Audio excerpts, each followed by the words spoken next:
ಇವಾಗೆಲ್ಲ ನಮ್ಮ ನಾಯಕರು ಹೇಳಿದ್ದಾರೆ, ನಮ್ಮ ನಾಯಕರೆಲ್ಲ ಹೇಳಿದ್ದಾರೆ. ಮತ್ತೇನ್ರ ಇದ್ರೆ ಕೇಳಿ. ಪ್ರಪೋರ್ಷನೇಟಿಗೆ ನಾವು ರೆಡಿ ಇದ್ದೀವಿ. ಈಗ ಅಬ್ಜೆಕ್ಷನ್ ಏನು? No objection. ಈಗ ಖರ್ಗೆ ಅವ್ರ ಭೇಟಿ ಬಳಿಕ ಗೊಂದಲ ಬಗೆಹರಿತೈತೆ ಅನ್ನೋ ವಿಶ್ವಾಸ ಇದೆಯಾ ಅಂತ? ನಮ್ಮ ನಾಯಕರಿಗೆ ನಾವು ವಿಷಯಗಳನ್ನ ತಿಳಿಸ್ಬೇಕಾದದ್ದು ನಮ್ಮ ಕರ್ತವ್ಯ. ನಾಯಕರಿಗೆ ತಿಳಿಸಿದ್ದೀವಿ, ನಾವು ಅದನ್ನೆಲ್ಲದನ್ನು ಮಾತನಾಡ್ತೀನಿ ಅಂತ ಹೇಳಿದ್ದಾರೆ. ತೊಂದರೆ ಇಲ್ಲ. ಭೇಟಿ ಆಗಬೇಕಲ್ಲ, ನಾಯಕರು ಭೇಟಿ ಆಗ್ಲಾರ್ದೆ ಏನು ಮಾಡೋಕ್ಕಾಗತ್ತೆ? ಎಲ್ಲರೂ ಭೇಟಿ ಆಗ್ತೀವಿ. ಮತ್ತೆ ಮಲ್ಲಿಕಾರ್ಜುನ ಖರ್ಗೆ ವಿಷಯ ಹೇಳ್ತಾರಂತ ಅವಶ್ಯಕತೆ ಏನು ಸರ್? ನೀವೆಲ್ಲ ಕ್ಯಾಬಿನೆಟ್ ಬಗೆಹರಿಸ್ಕೊಂಡಿದ್ರಿ, ನೀವು ಪ್ರಪೋಸಲ್ ಓಕೆ ಮಾಡ್ಕೊಂಡಿದ್ದೀರಿ, ಮತ್ತೆ ಗೊಂದಲ ಮಾಡ್ಕೊಂಡು ಪತ್ರಿಕಾಗೋಷ್ಠಿ ಮಾಡ್ಕೊಂಡು ಎಲ್ಲರೂ ಭೇಟಿ ಮಾಡ್ತೀರಿ ಅಂತಕ್ಕೆ? ನಮ್ಮ ನಾಯಕರಿಗೆ ಆವಾಗ ಭೇಟಿ ಆಗ್ತೀವಿ.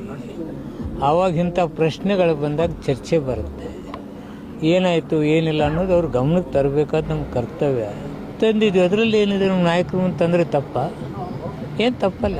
ಇದರಿಂದ ರೆಕಾರ್ಡ್ ಸಮಸ್ಯೆ ಆಗಲ್ಲ. ನಾವಿನ್ನೂ ಈಗ ಮಾತಾಡ್ತಾ ಇದ್ದೀವಿ, ಏನು ನಡೀತಾ ಇದೆ ಏನಿಲ್ಲ ಅನ್ನೋದನ್ನು ನಮ್ಮ ನಾಯಕರು ತಿಳಿಸ್ತಿದ್ದೀವಿ. ಕ್ಯಾಬಿನೆಟ್ದಾಗ ಏನಾಗ್ತೈತೆ ಅದು ಫೈನಲ್ ಅಲ್ಲ. ನಾಳೆ ಕ್ಯಾಬಿನೆಟ್ ಇದನ್ನು ಡಿಸೈಡ್ ಮಾಡ್ತೀರಾ ಅಥವಾ ಮತ್ತೊಂದು ಸಬ್ ಕಮಿಟಿ ಮಾಡಿ ಮತ್ತೆ ಡಿಲೇ ಟ್ಯಾಕ್ಟಿಕ್ಸ್ ಮಾಡ್ತೀರಾ? ನೀನು ಒಗತನಕನೆಲ್ಲ ವಾಲಿಬೇಡ ಅಂತ ಹೇಳ್ತೀವಪ್ಪ. ಅಲ್ಲಿ ಏನು ಚರ್ಚೆ ಆಕೈತೆ ಗೊತ್ತಿಲ್ಲ. ನಿಮ್ಮ ಅಜ್ಯೂಮ್ಷನ್ಗೆ ನಾನು ಹೆಂಗೆ ಉತ್ತರ ಕೊಡಲಿ? What is your assume? ಅಲ್ಲ, ರೆಕ್ರೂಟ್ಮೆಂಟ್ ತಡ ಆಗೋಬೋದು ಅಂತ ಅಷ್ಟೇ, ಮತ್ತೇನಿಲ್ಲ. ಬೇರೆ ಇನ್ನೇನು ರೆಕ್ರೂಟ್ಮೆಂಟ್ ತಡ ಆಗ್ತೈತಿ, ಲಘು ಆಗ್ತೈತಿ ಅನ್ನೋದು ಒಂದು ಕಡೆ. ಇನ್ನೊಂದು ಕಡೆ ನಾವು ಕ್ಯಾಬಿನೆಟ್ ಡಿಸಿಷನ್ ಏನು ತಗೋತೀವಿ ಅದು ಪರ್ಮನೆಂಟ್.